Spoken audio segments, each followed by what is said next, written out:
Here's an example of how to know if your baby is waking from genuine hunger overnight or if it's just habit. You may be experiencing, like this commenter who's got a 5-month-old who wakes 4 times overnight and won't settle unless they feed him, even if it's just for 3 minutes. If your baby is needing to be fed back to sleep and it's only for 3 minutes, that is not for genuine hunger. That is for habit. Now, at 5 months old, I actually think it's fine to have an overnight feed, but I'd be looking to have it as a really substantial, full and active feed, and then everything else is a baby sleeping through.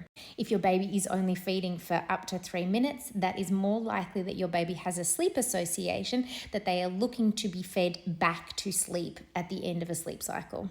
And that is really normal and common. It can also become unsustainable.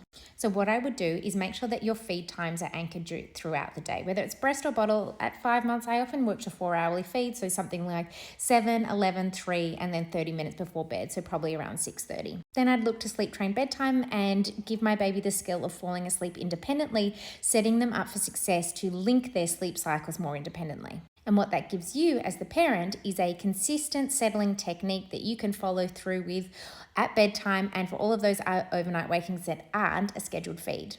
And in terms of scheduled feeds, if your baby is used to feeding multiple times overnight, even just for 3 minutes, you might like to start with 4-hourly overnight feeds and then sleep train out everything else. Or depending on when the first feed usually is, you might say, okay, no feeds before midnight. It's really case by case. But my guess is your baby isn't waking from genuine hunger. They're waking more so out of habit. And equally, if you don't want to change that, you don't have to.